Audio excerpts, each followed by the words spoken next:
Assalamu alaikum, everyone. Welcome back to our third session on divine determining, Qadar. So the previous two sessions are on YouTube for anyone who'd like to catch up or revisit. Um, so we are reading the 26th word from the Words by Imam Nursi. He wrote a extensive commentary on the Quran, focusing on tenets of faith. So, for those of you who have been with us for the previous session, we were reading the 29th word, which was about angels, resurrection, and the immortality of spirit.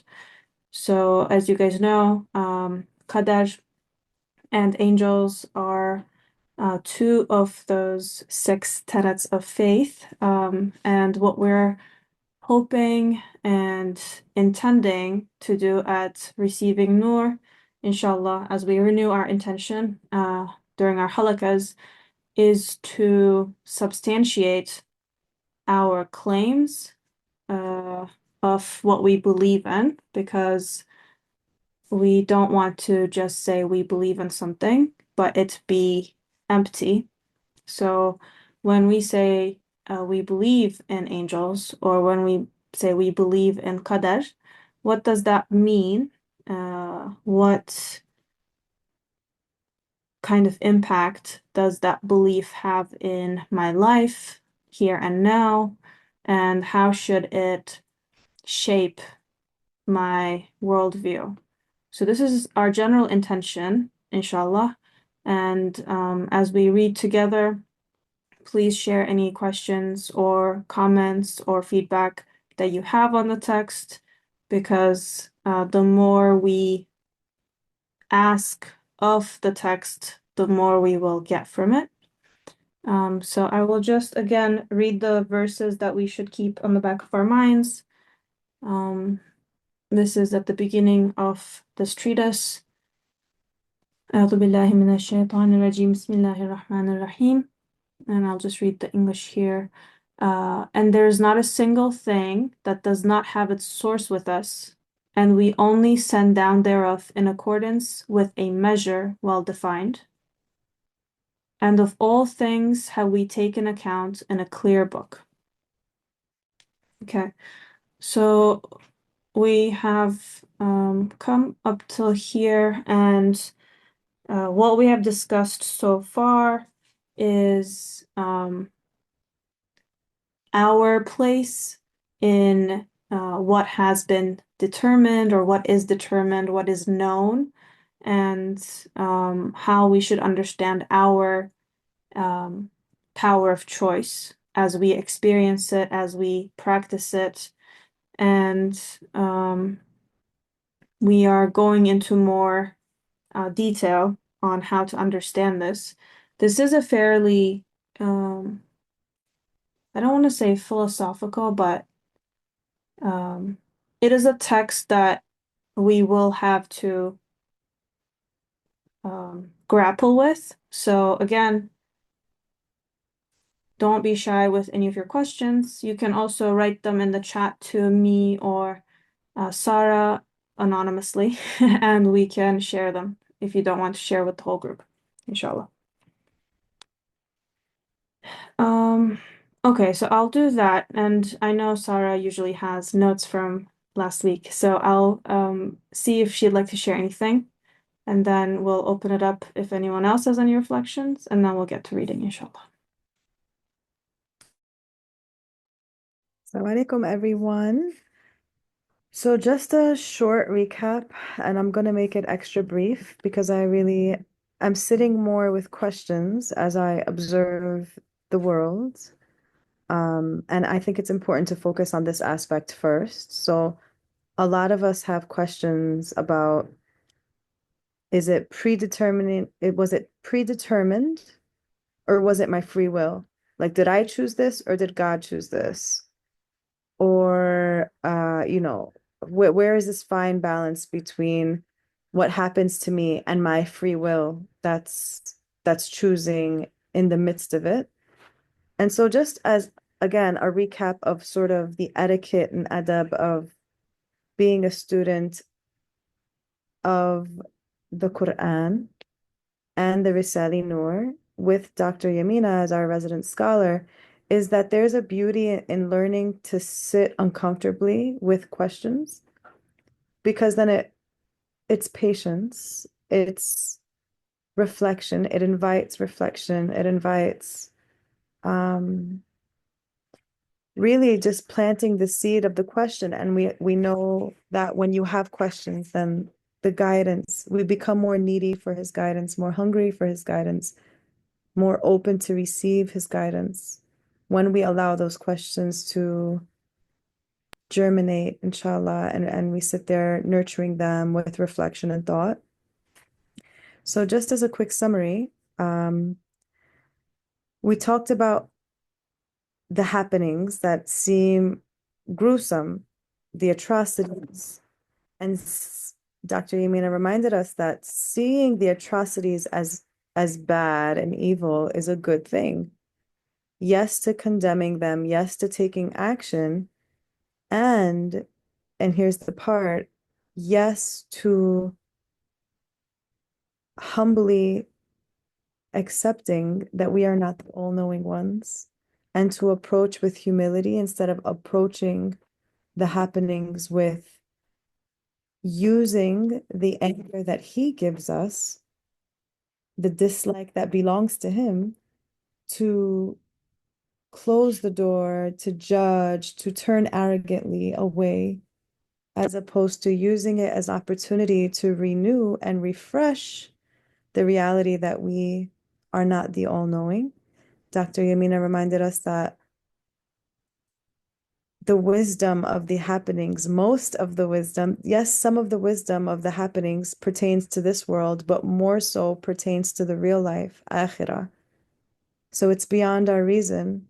Reason cannot fathom because this reason that we're given is very limited. And so I needed that reminder because I think it's very easy to judge anything as opposed to watching things happening, whether in your life, on the screen, noticing the feelings that come up as opposed to owning them unconsciously and reacting to them. And that reaction is often in rebellion or turning away from God.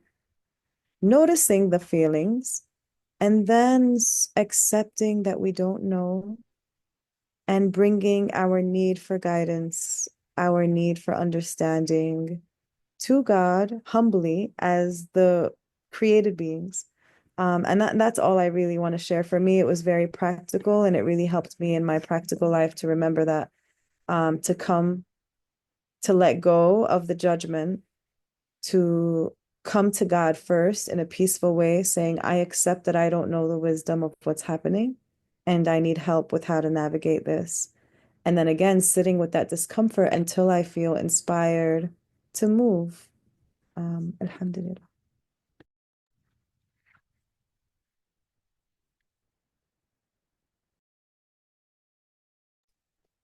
Thank you, Sarah. Would anyone else like to share anything? I'd like to also add that last class we said that the same action or Your same event. sound is very low, Mr. Abla.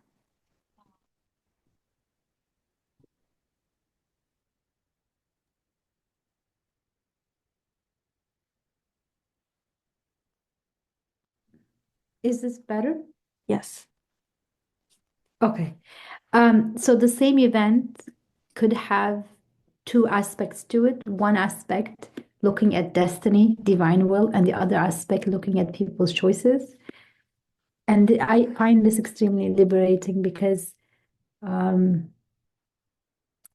event happens and uh, maybe the other person is wronging me. It's very possible it happens.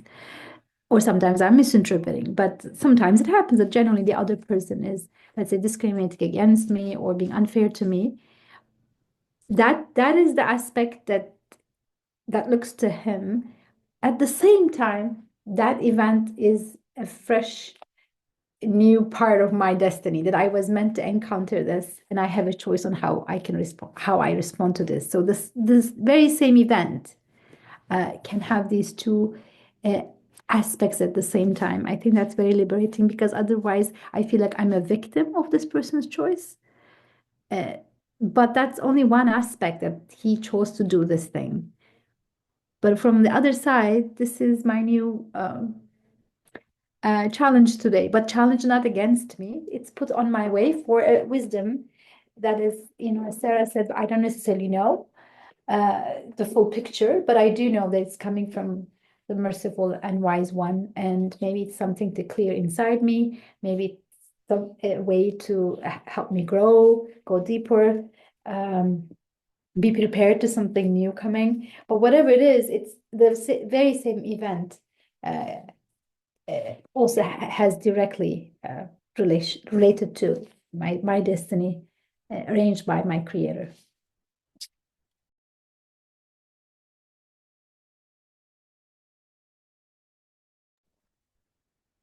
Thank you, Srabla. Yeah, so I think both of those were good notes from our study last week. Again, some things we're keeping in mind as we go forward is, and you can add to these questions, right? But these are questions that probably everyone has. One, like Sarah said, if everything is already known, determined by God, then what or how should I evaluate the choices that I'm making? Are they really mine? Can I really be blamed if I do something wrong? Right? This is a question that we have. Can I be punished for those choices if they were already known?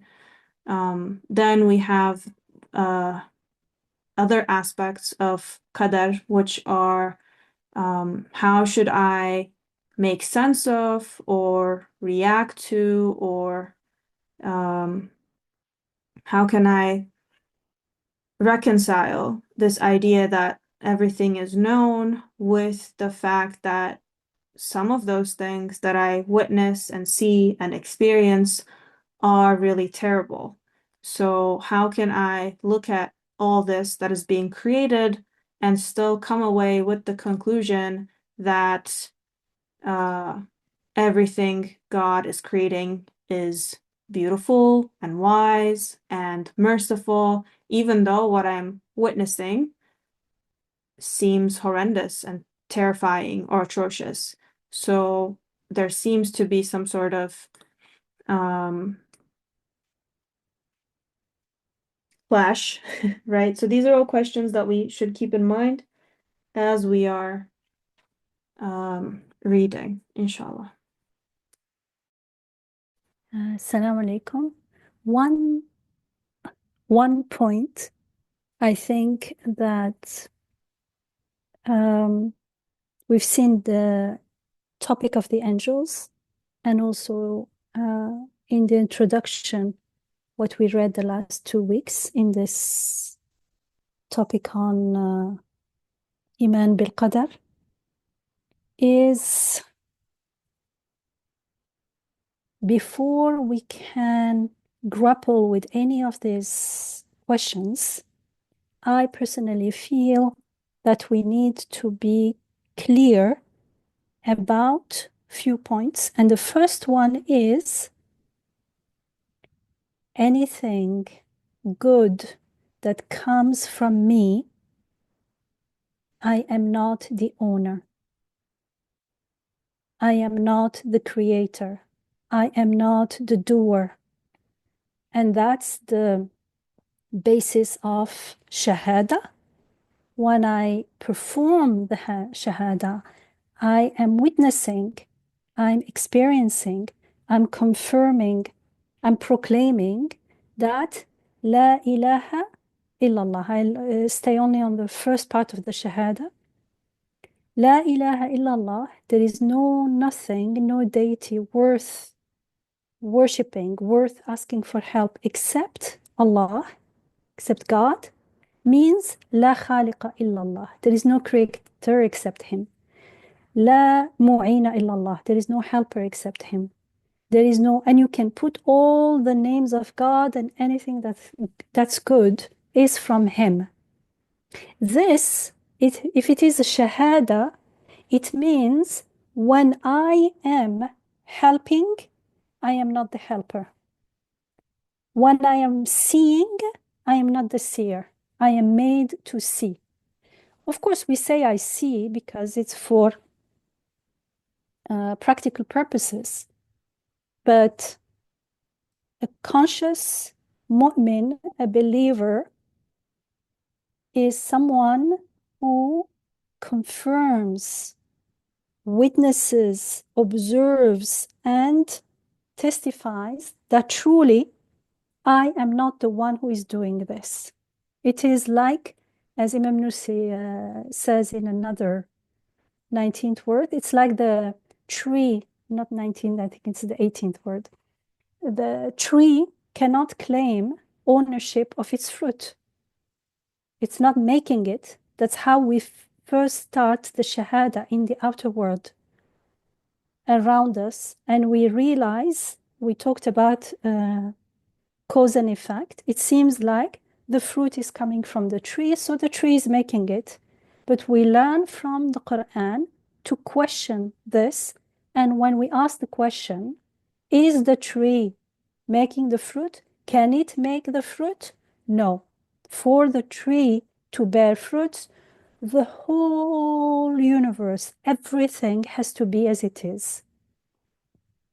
So whoever makes the fruit, the creator of the fruit, can only be the creator of the whole universe in the past, in the future, everywhere, all the time. And that's how we get to know who God is, who our Rabb is, who Rabbul Alameen is. And then we apply this, I apply this into my life. So in order for me to do anything good, the whole universe has to be is already created that way. But part of me says, yes, but I'm the one who made that choice. But the choice, that's all we have, is the choice. And the inclination for good is already put in my fitra. And the dislike for not doing good is already put in my fitra. So I will give the credit to my Rabb until there is nothing for me to claim, and I surrender totally. And I said, truly, Alhamdulillah.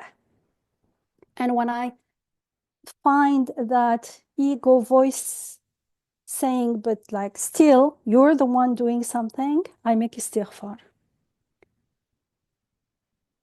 If this point is not clear, we cannot go to the next one, which is evil is from us. Because usually, why this topic of Qadar seems so complicated and as if philosophical, which it is not, because we take credit for good and we don't take responsibility for when we do something bad, which is just the opposite of what should be, of the reality. So the first thing is giving credit to the one who owns the credit, to our Rabb. He is Rabbul Alameen. There is nothing that is from me. Even when I am helping, not only the physical strength and everything, even the compassion within us, the urge to help, everything is being put in us right here and now, right when we are doing it. Yet, when we are not present, when we don't live with ihsan, when we don't act Bismillah in the name of God, when we act by default in my name, as if I am the helper, I'm the doer, I'm the one who is compassionate, then I claim everything for myself, even the joy of witnessing and experiencing and embodying the names of God. It seems when I am coming from the ego, like it's the joy of me being a good person, being the helper, being this, and I appropriate and steal God's property without realizing. And why this is important? Because however I perceive myself, this is how I'm going to perceive the rest of the world, not only human beings, even the rest of the world. And so I cannot accept when it comes to the next step, which is when we stop what we call evil, we stop the good and cause harm.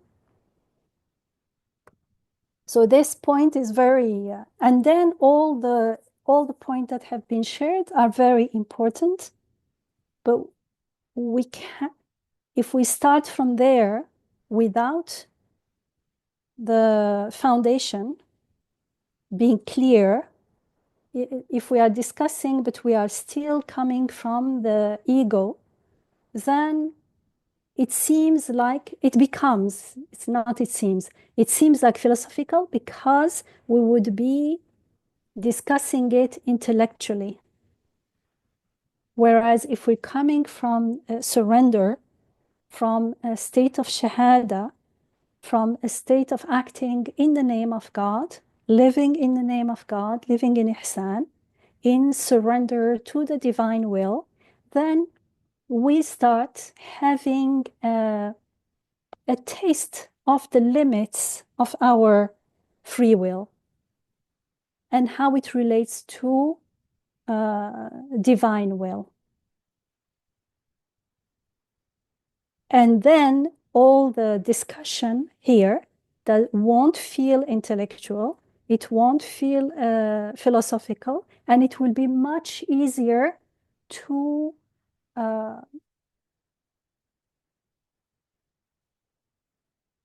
I will say understand, but it's understanding with the heart. Or let's say surrender and trust. And we will know. But this is not an intellectual knowing. This is a knowing like when you eat something and you know, yes, this is sweet. This is it. This is my choice. And where does it stand in the bigger scheme and in front of the divine will? Because we are already open to surrender, and surrender means to live metaphorically in a state of sajda, a prostration. I am abd means I am zero. I am 24/7, 100% the receiver. I cannot claim anything for myself. I can only increase my hamd and my shukr and my gratitude and thanks to my Rabb. And whenever I feel like praising myself instead, then wake up, istighfar. This is the first part, so that we can carry on with the next about the evil, and then about all the topics that have been shared and that are all very significant, inshallah.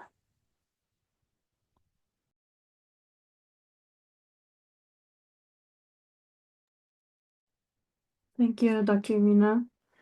So what I highlighted there and what Isra wrote in the chat is before we grapple with the hard questions, the first step is to know that anything good does not come from me. And that includes hearing, seeing, helping, talking. First, I need to witness and confirm that when I am seeing, it's not me that's creating that seeing. I am made to see. So anything that I am doing in this sense, no matter how small or big, quote unquote, it's not coming from me.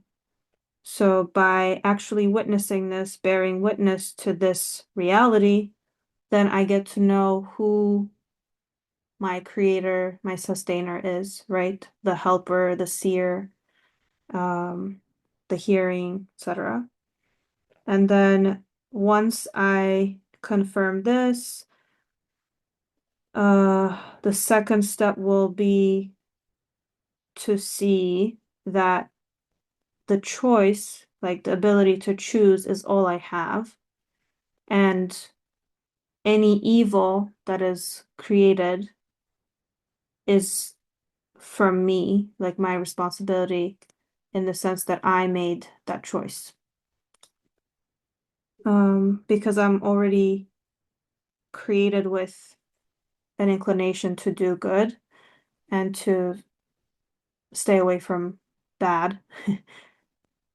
So when I act contrary, it is my choosing to do this.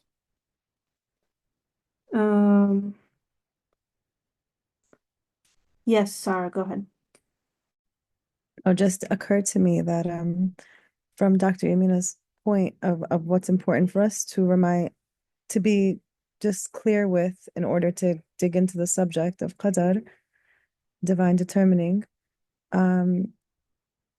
It's so important, and I'm thinking practically. Something happens, suddenly you hear some new news, suddenly something pulls your feelings, suddenly something irks you, suddenly there's just you're being pulled again. So being reminded that the feelings do not belong to me, the urges don't belong to me. What's pulling me inside is something that all of a sudden lands on me. And as Dr. Yamina was sharing, and maybe because I've heard it quite a bit today, Inna lillah, where in the Quran it guides us to say when calamity strikes.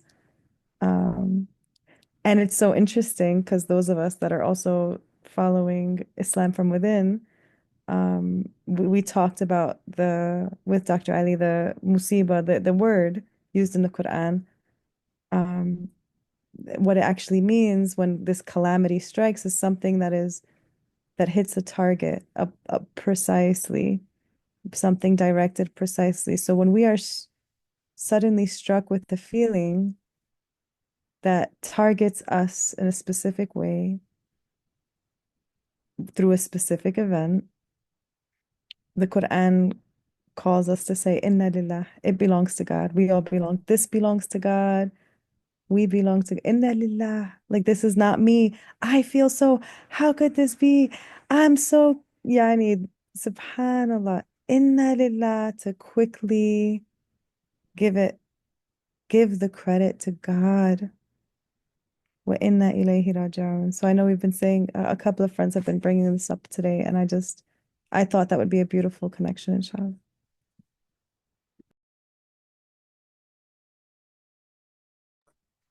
Thank you, Sarah.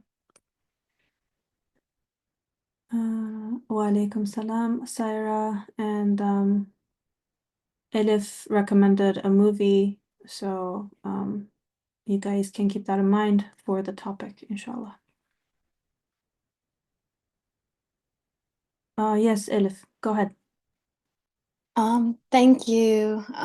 So thank you very much for the contributions of our Yamina and Sarah.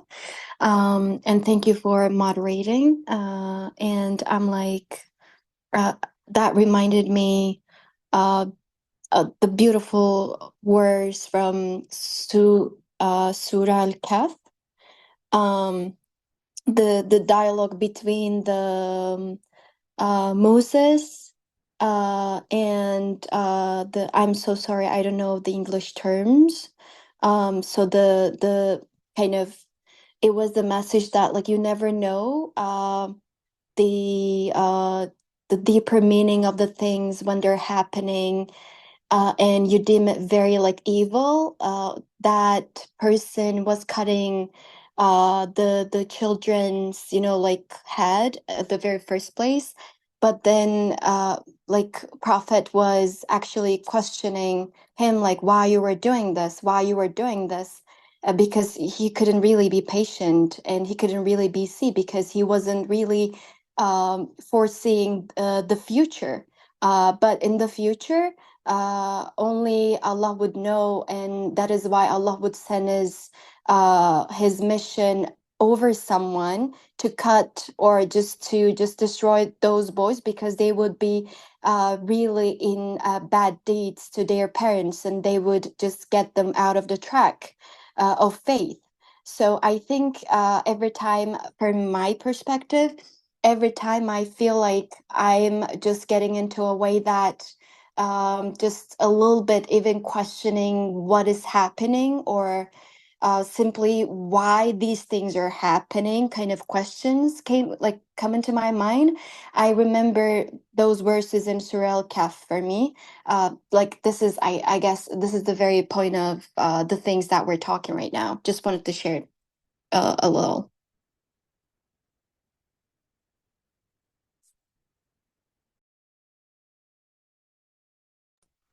Thank you, Elif. Okay, so I will start reading. I think it's a good opening. And again, you guys can write anything in the chat, and we'll get to the questions and comments as we go through it, inshallah. Okay. أعوذ بالله من الشيطان الرجيم بسم الله الرحمن الرحيم اللهم صل على سيدنا محمد وعلى آل سيدنا محمد. It is said, if it is said, it is clear that human being has no ability to create with his power of choice. He has nothing apart from acquisition, kasb, which is a theoretical thing. If so, how is it that in the Quran of miraculous exposition, human being is shown to be rebellious and hostile towards the creator of the heavens and the earth? The heavens and the earth complain greatly about the human being. Against the rebellious human being, the creator mobilizes himself and all his angels to assist his believing servants. Okay, so our question is, if it is so that human beings cannot create and they only have this power of choice, why is it that in the Quran they are shown in this way where they are rebellious and hostile? The heavens and the earth complain about the deeds of human beings, and the Creator mobilizes himself and all his angels to assist his believing servants against a rebellious human being. I think the question makes sense. So let's see the answer. Here, the answer, this is because the nature of disbelief, kufr, rebellion, and evil is destruction and non-existence. Indeed, vast destruction and innumerable instances of non-existence may result from a single theoretical matter and one instance of non-existence. When the helmsman of a large ship abandons his duty, the ship may sink, and the labor of all those employed on it go for nothing. All that destruction results from a single instance of non-existence. Similarly, since disbelief and rebellion are of the nature of non-existence and destruction, the power of choice may provoke them through a theoretical matter and cause horrific consequences. For although disbelief is only one evil, it insults the whole universe, accuses the universe of being worthless and futile, denies the testimonies of all beings, which display proofs of divine unity, is contemptuous towards all the manifestations of the divine names. It is therefore pure wisdom that Almighty God utters severe complaints about the unbelievers, threatening them awesomely in the name of the universe and all beings and the divine names. It is pure justice that they should suffer eternal punishment. Since through unbelief and rebellion, man takes the way of destruction, with a small act he performs a lot. In the face of unbelief, therefore, the believers are in need of Almighty God's boundless help. For due to one troublesome child who is trying to burn down a house, 10 strong men who have undertaken to protect and repair it may be obliged to beseech the child's parents, or even have recourse to the king. In the same way, the believers are in need of many divine favors in order to withstand the unmannerly people of rebellion. In short, if the person speaking of divine determining and the power of choice has perfect belief and is aware of the divine presence, he attributes the universe and himself to Almighty God, knowing them to be under his disposal. He has the right to speak of them. For since he knows himself and everything to be from Almighty God, he takes responsibility, basing it on his power of choice. He accepts that it is the source of evils and proclaims his sustainer free of fault. He remains within the sphere of worship and undertakes his sacred obligations. Moreover, he does not become proud at the perfections and the good deeds that issue from him. He rather looks to divine determining and offers thanks. And in the calamities that befall him, he sees divine determining and endures them in patience. However, if the one speaking of divine determining and the power of choice is one of the heedless and neglectful, then he has no right to speak of them. For, impelled by his misguidance, his evil commanding soul attributes the universe to causes and divides up God's property among them. And he attributes ownership of himself to himself. He ascribes his acts to himself and to causes. His responsibility and faults he refers to divine determining. Thus, the discussion of power of choice, which will be ascribed ultimately to Almighty God, and divine determining, which will be taken into account at the very end, is meaningless. To discuss them is only a trick of the soul in order to escape from responsibility, which is completely against the wisdom of these topics.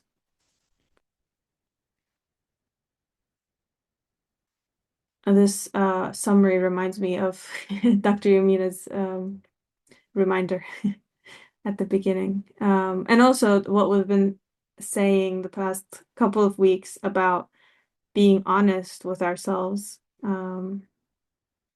So I'll go back here just to recap and jump in at any point if you'd like.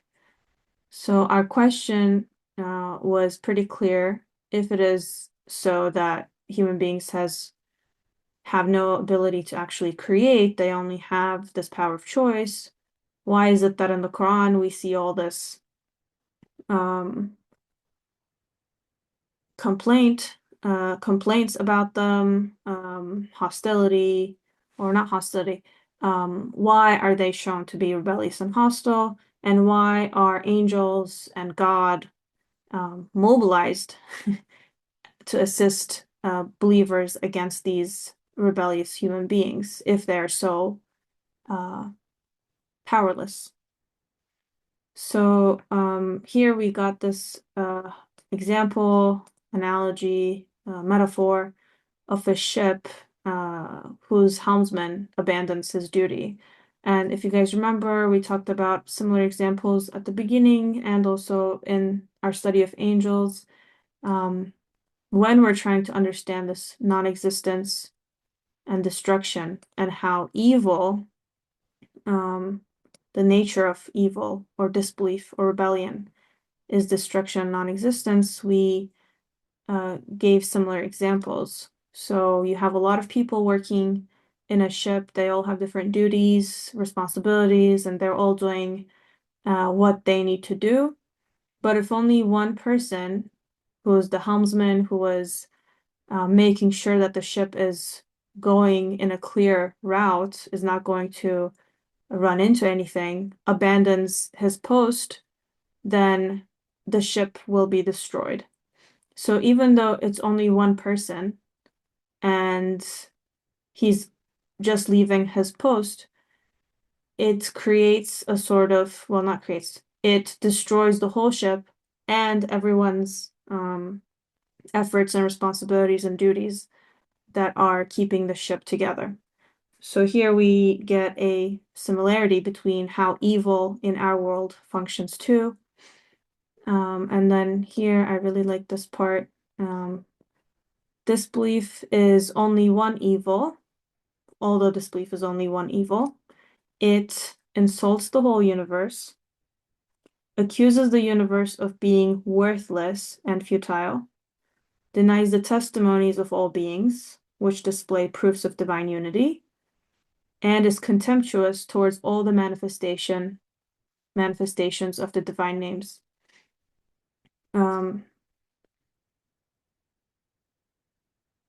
So even though someone disbelieving might seem like it's just one person, they're not really doing anything, they just don't believe in a creator, why is that such a big deal? That can be a sort of thought that comes into our minds.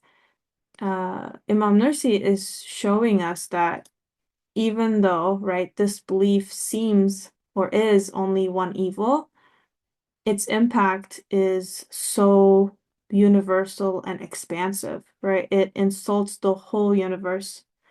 It says everything is worthless, meaningless, futile, even though all of creation always is bearing witness to the Creator's sustainership, mercy, rububiyyah, right? It's denying the testimonies of all those beings and is contemptuous towards all the manifestations of the divine names.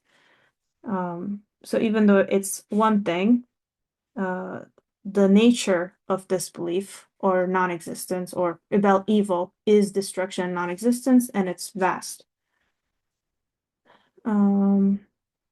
So similarly, he gives this idea or this metaphor that, you can have a child trying to burn down a house, and to protect that house, you might need to put up like 10 guards.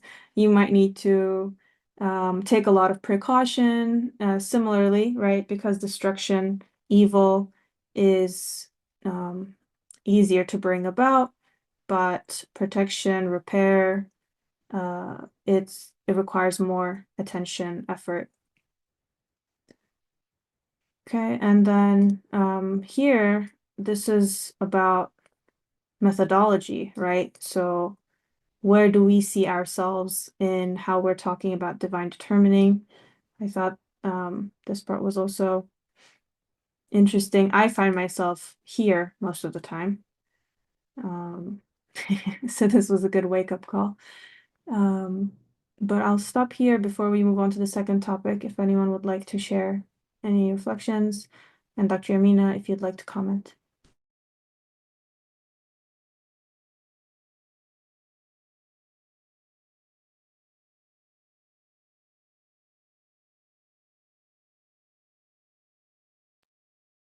I'll just share that in pausing with the text,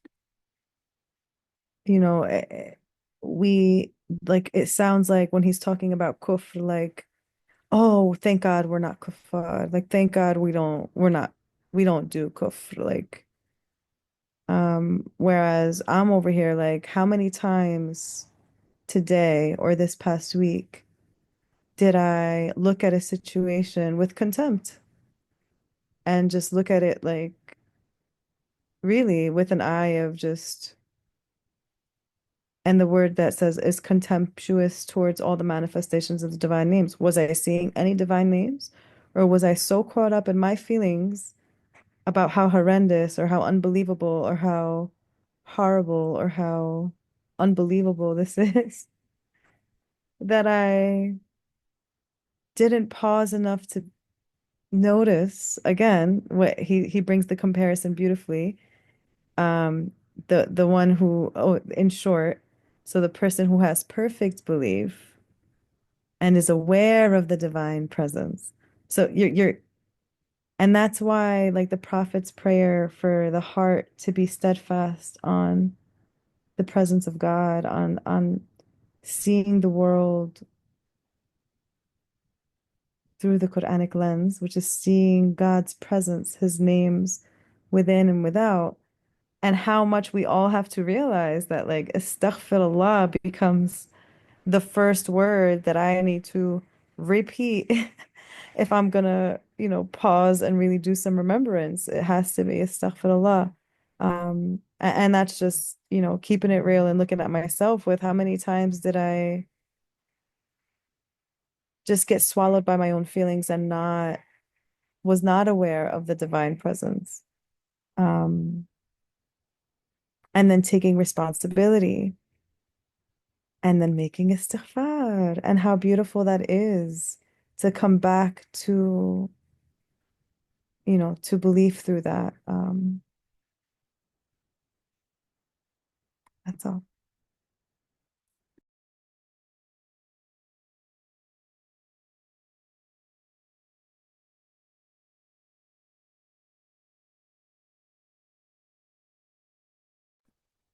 Oh. A question in the chat is, for the part about the implications of disbelief, does it apply to atheists or people of the book or both?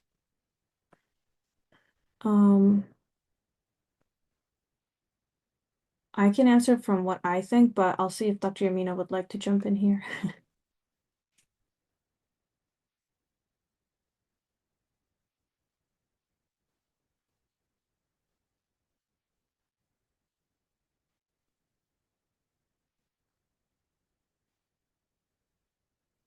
Okay. We'll come back to Dr. Yamina if she would like. So one thing when we're reading this text to keep in mind is, and like Sarah was saying, at any point, it is always talking to me. So when we read about those who are choosing evil or those who are insulting the whole universe, accusing the universe of being worthless, these are things that we can also do, and we do unconsciously.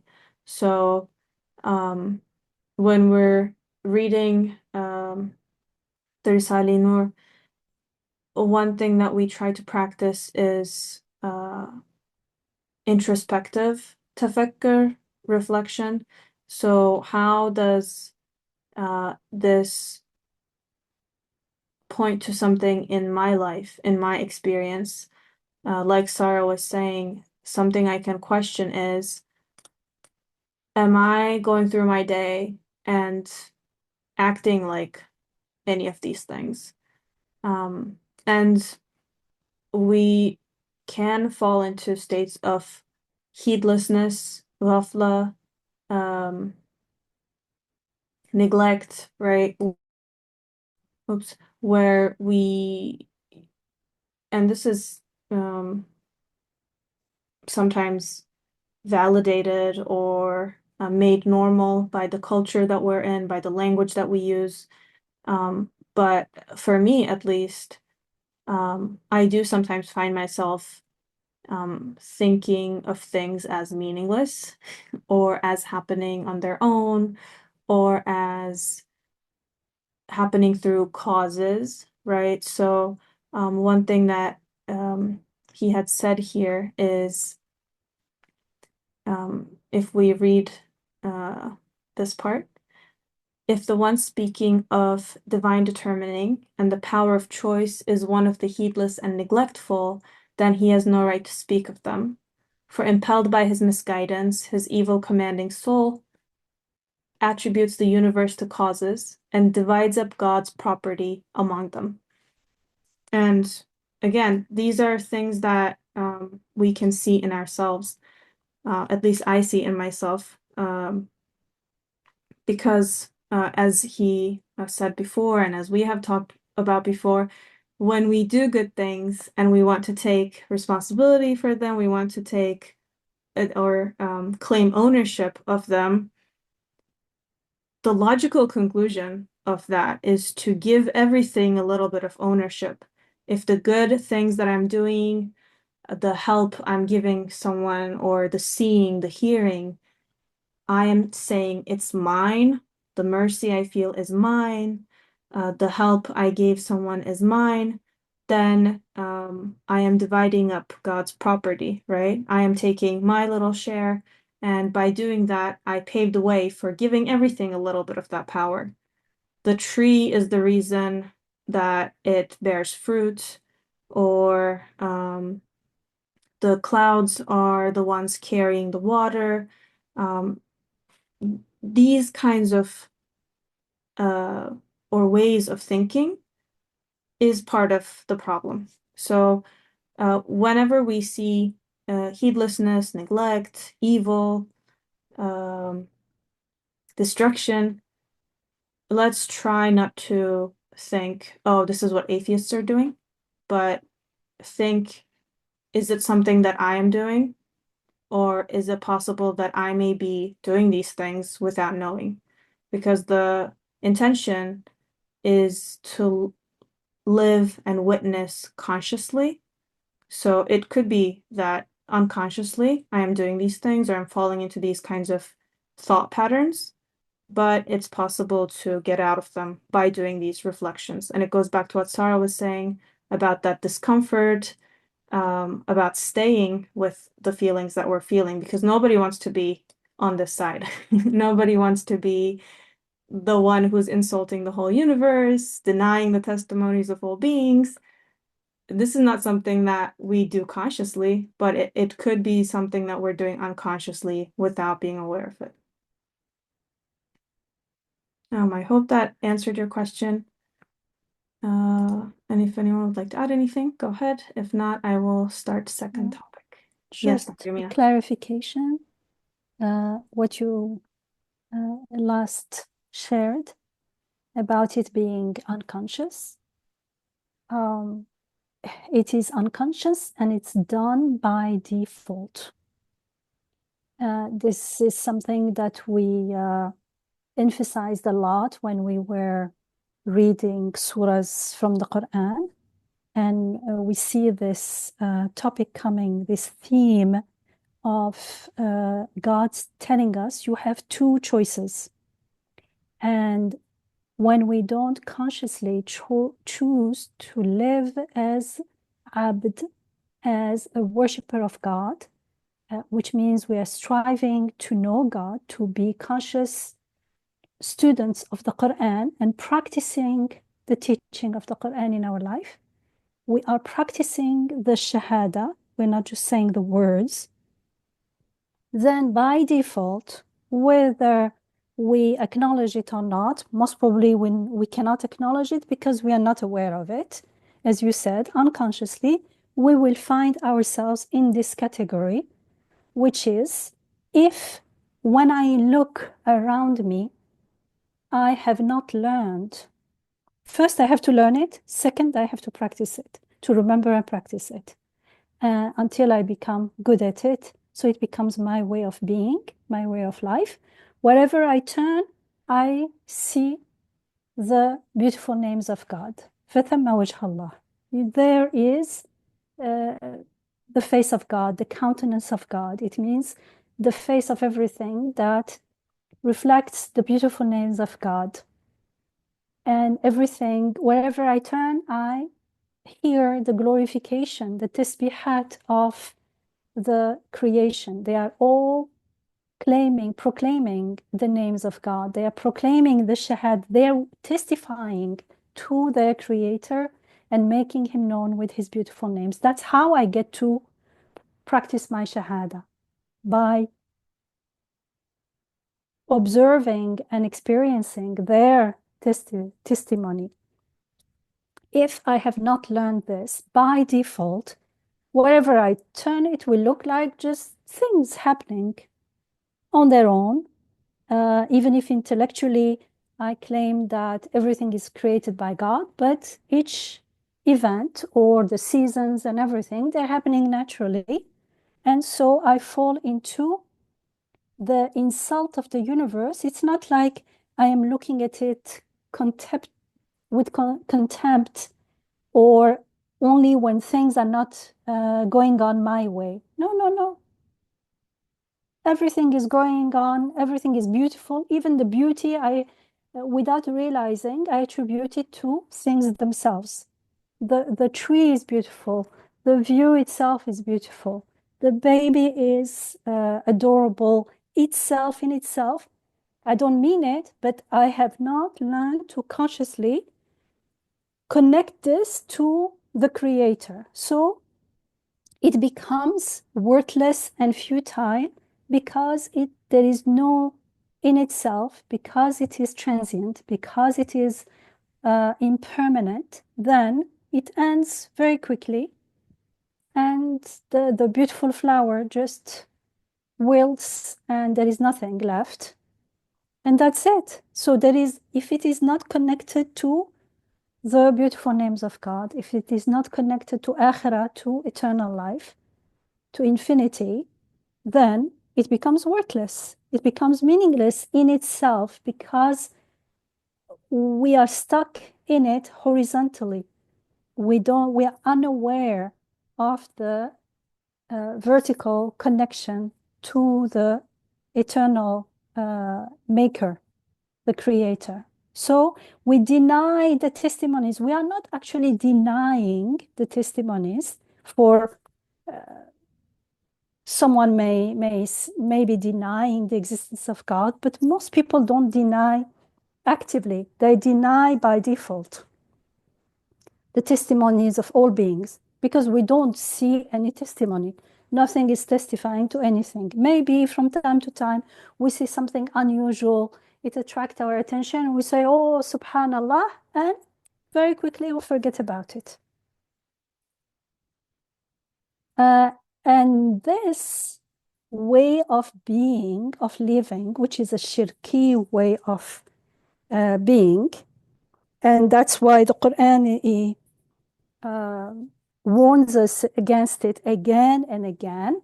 If it warns us again and again against it, it means we need that reminder. It means it's not talking about some people who don't read the Quran. If it's in the Quran, it means it is for me, the one who is reading it and listening to it.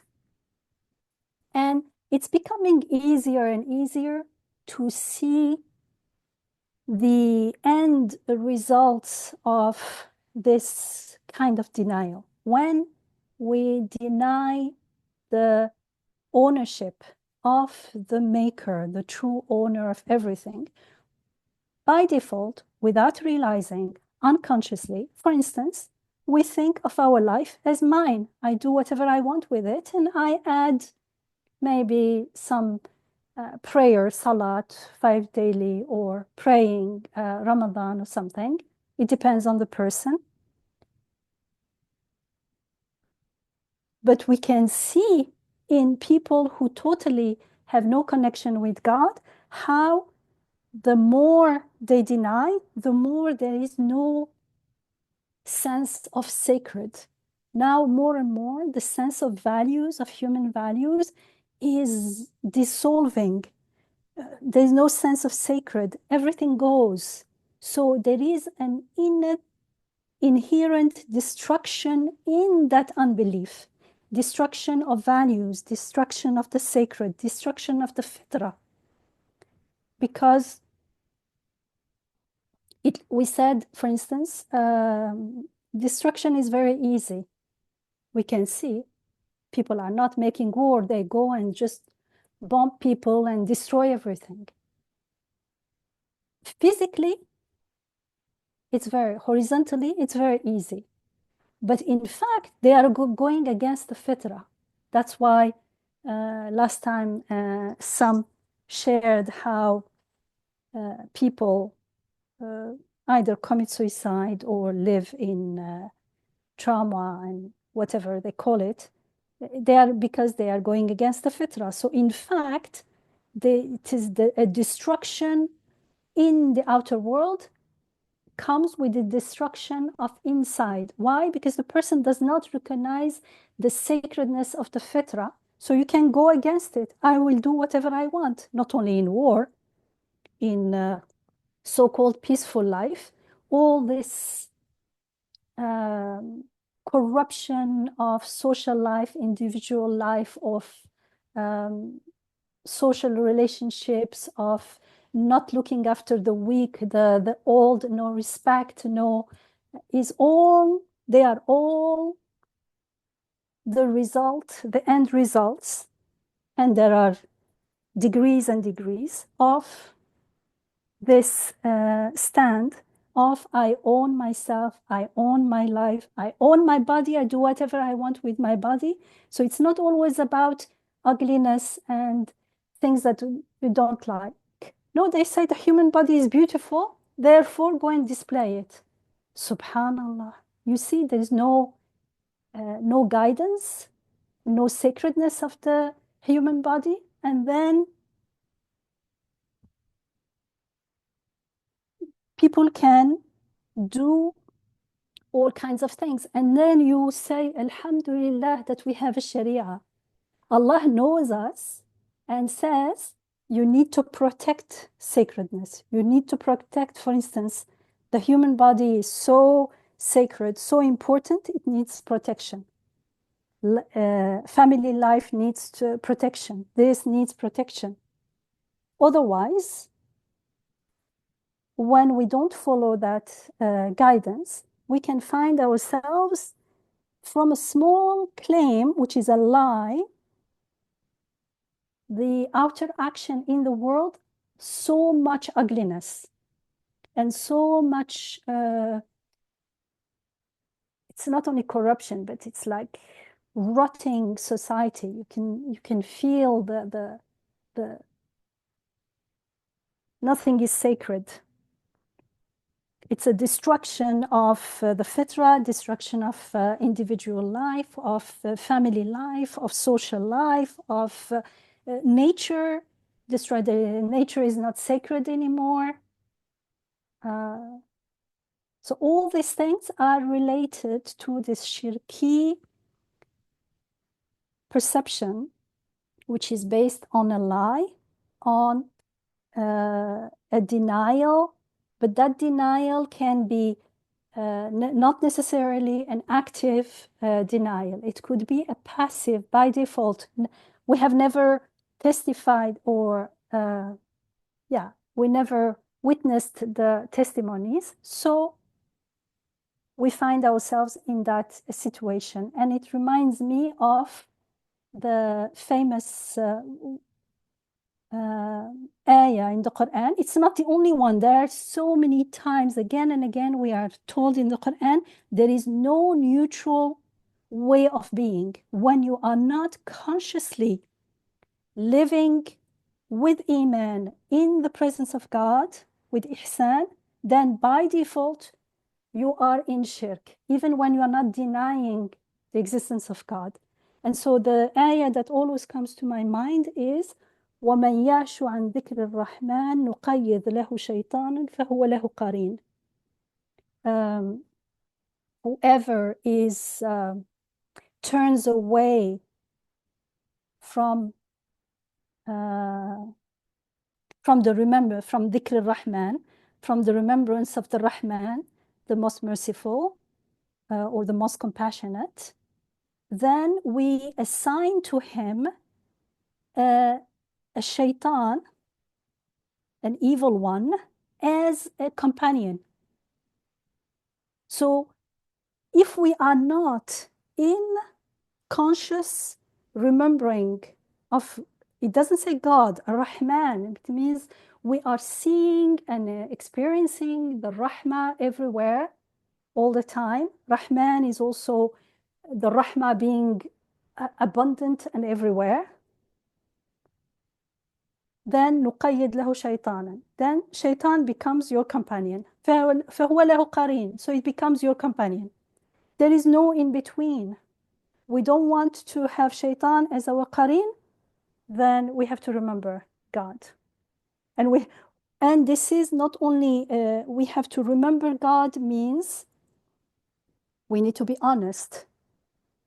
We trust if we remember God and we see him everywhere and we know him and the all compassionate, the all merciful, the all powerful, then it becomes easier to trust him, tawakkul ala Allah, in the good and in the bad.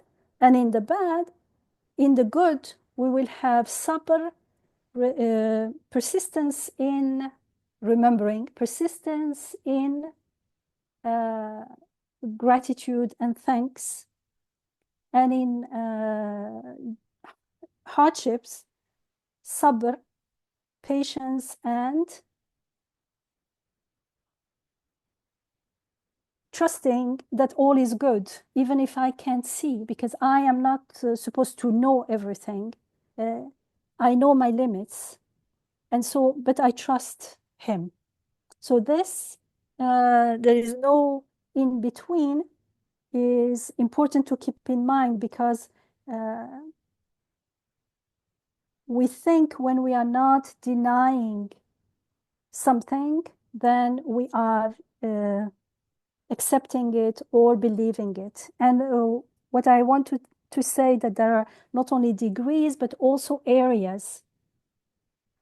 I could be surrendering a little part of myself, and many other part of myself I'm not surrendering. In the non-surrendering, the shaitan is my companion. Shaitan is anything that takes you away from the right path, from the straight path. And the straight path is the path that leads to akhirah, here and now, because here and now is leaving. 10 minutes ago is not here. Anything that takes us away from haqq, from the reality, from goodness, from God, from our Rabb, from anything that we seek and we long for, is shatana, is from shaitan. And so we miss on lots of things whereas those were given to us, for instance, looking, hearing, our how we dress our body, how we spend our time, what we do with our life means, with our abilities that are all given to us. Everything, we're responsible for them. At least we should be making istighfar. But if istighfar is, how to say, sincere, I cannot be going against the will of God and saying I'm making istighfar or making tawbah. Tawbah means, what does tawbah mean? 180, turn around. It means go back to God. If I'm not going back to God, I'm staying wherever I am. So I could be deceiving myself. So this is, each moment we are given is an opportunity to ask for help. And if we are open to surrender and we say, I want to surrender, then we ask for help. Please, Allah, make surrender easy unto me. But if I don't even make that, then it becomes not easy. If I don't even ask for help, or I decide that I'm going to do it at my pace, then there is no warranty that I'll be here tomorrow. That's why when we are going to sleep, we pray and we make the shahada, because it could be, I may not wake up in the morning. I don't know how I'm made to wake up, actually. So just to keep in mind that this applies to everyone, and that we don't need to be, just because we call ourselves Muslims, if we have not learned to see the worth of the universe, to testify the testimonies of all beings which display proofs of divine unity, proclaim the divine names, then by default, we are doing the opposite.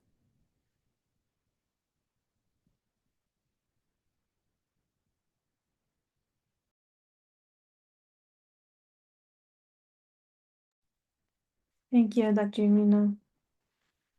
And thank you, Isravla, for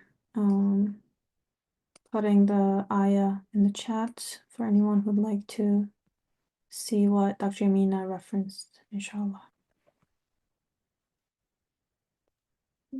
So it was Quran 43, 36. And then the other verse she cited was 2:115. Wherever you turn, there is the God's countenance. And then the other one is, we assign an evil one as a comrade for whoever turns away from the revelations of the Lord of mercy. 43:36.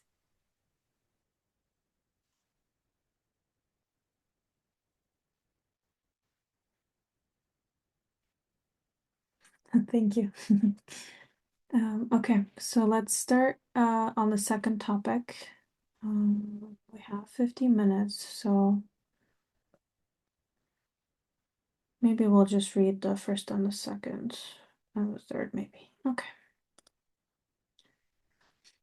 Second topic. This is a subtle scholarly discussion intended for scholars.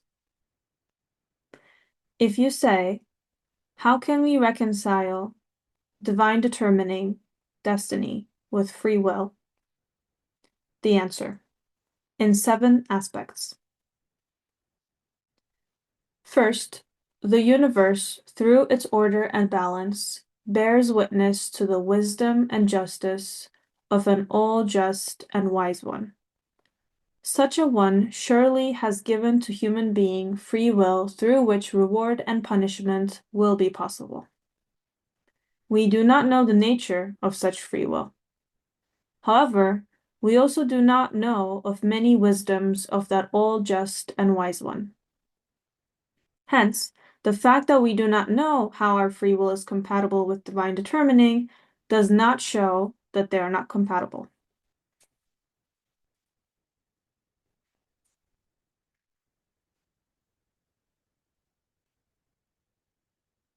Second, necessarily, everyone feels a power of choice in themselves. Everyone intuitively knows the existence of such power of choice. Knowing the nature of a thing is not the same as knowing that it exists. There are a lot of things whose existence is self-evident to us, but we do not know their real nature. So free will may be considered one of them. Not everything is knowable for us. Our lack of knowledge does not indicate its non-existence.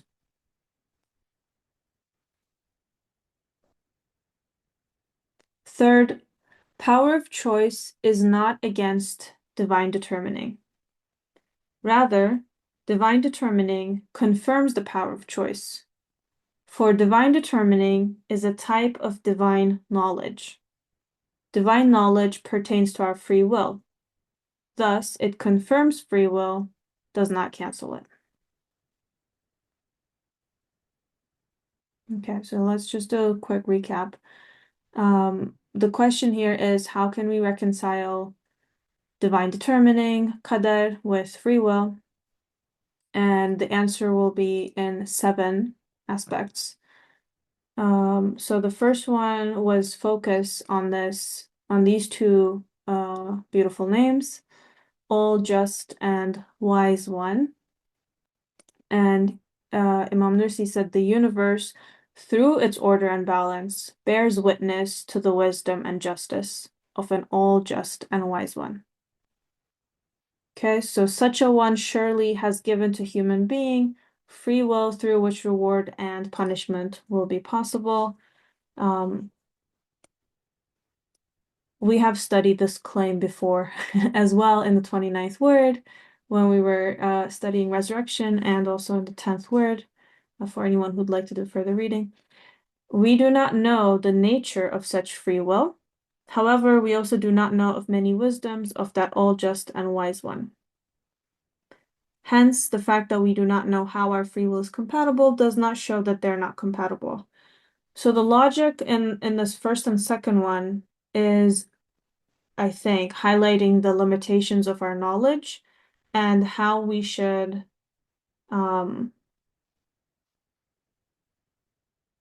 make claims with that limitation.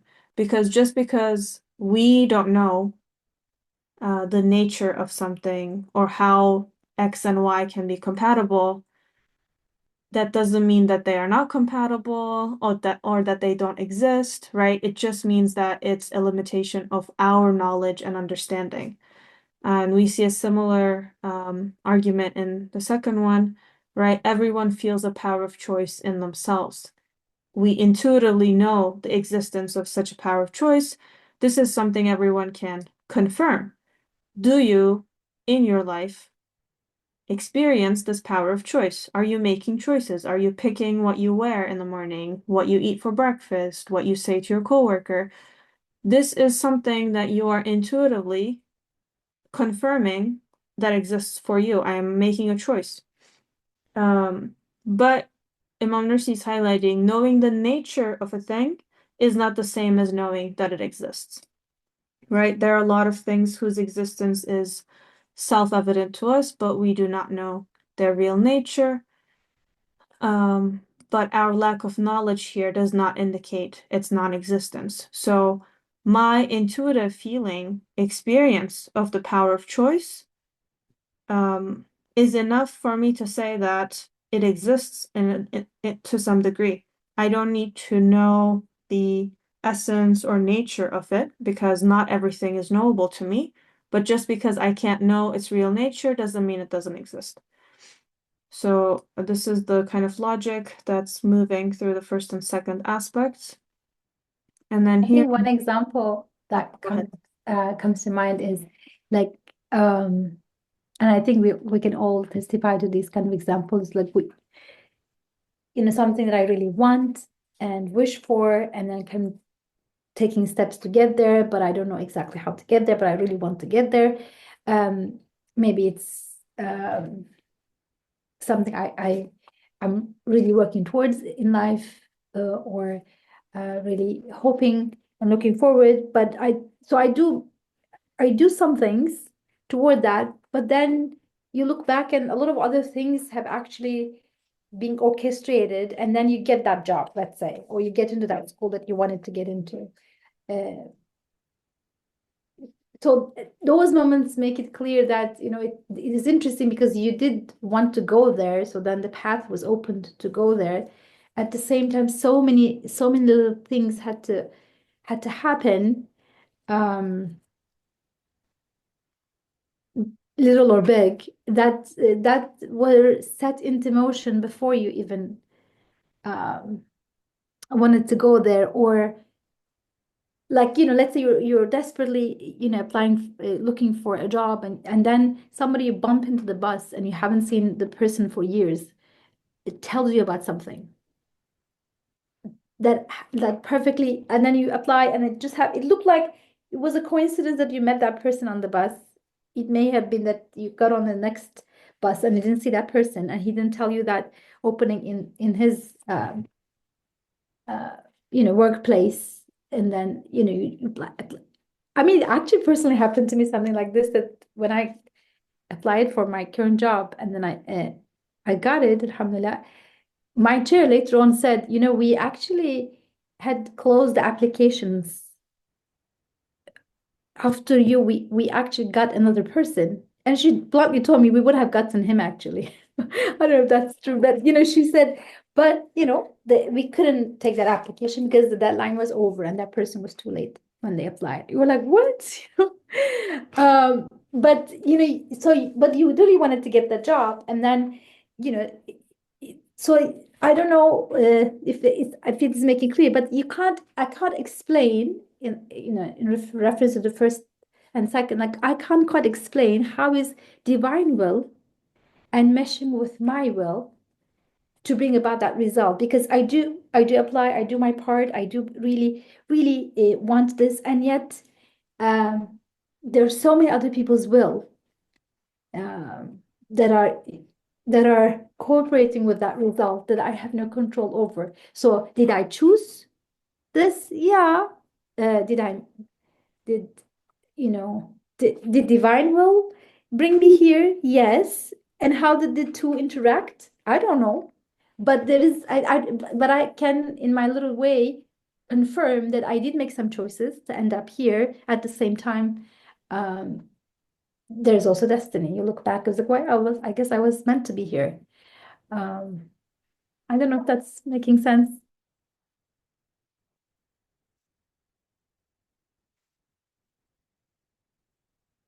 Thank you, Shabla. I think it does.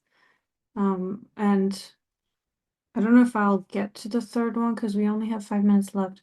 So, okay, let's stop here at the third one, and I'll see. Dr. Amina, would you like to add anything to these first three aspects? Well, it's clear just because actually it's not only qadar or free will or divine will. Even the most physical things, the nature of matter, no one knows the nature of matter. So we don't know the nature of electricity. We use it, we know it's there, we use it, and that it makes sense. And the point that Isra made, I think it will be made clearer eventually as well. That's important.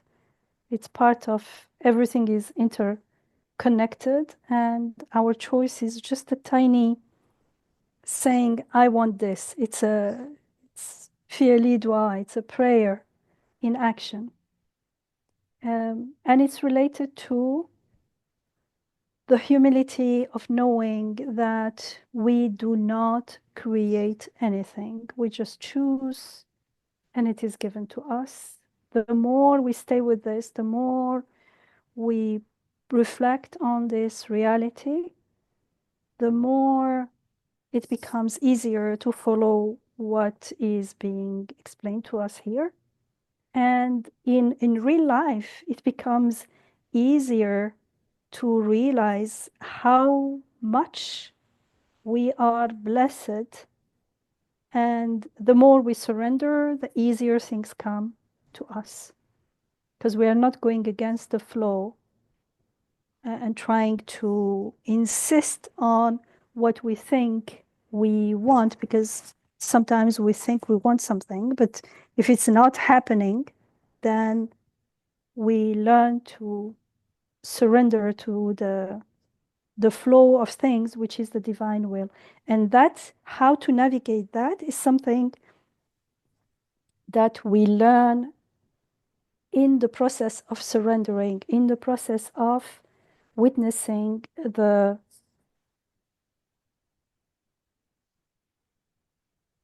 limits of our ownership, which is zero eventually, giving everything back to the creator, inshallah. And it's an amazing journey. It's worth everything, all the excitement and all the joy and all the things that we're looking for in the outer world here and there are actually in this path. And that's why we are called to this path again and again. All you need is here. What are you doing there? It's like I am very thirsty and I am very busy digging a well, and someone calls and said there is a spring here, and I say, okay, I'll come when I have time. I'm too busy looking for water. It's very important to me. And say, what are you doing? Do you even realize what you're saying? And this is the call of the Quran. The spring of everything you need and you long for is here. Just give it, take a break, follow this, and you lived how many years in your own way? How about you start living in this way of surrender And this surrender is also surrendering my claimed power and ownership and everything back to the owner, which is like a living in that state of prostration symbolizes that, inshallah.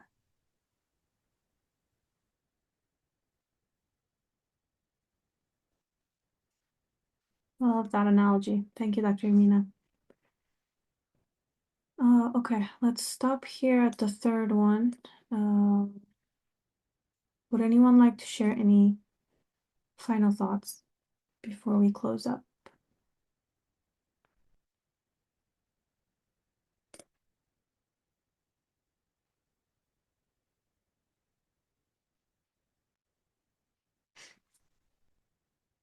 Okay. I will make our dua and then I'll stop the recording. بسم الله الرحمن الرحيم سبحانك لا علم لنا إلا ما علمتنا إنك أنت العليم الحكيم وآخر دعواكم أن الحمد لله رب العالمين الفاتحة على رسولنا صلوات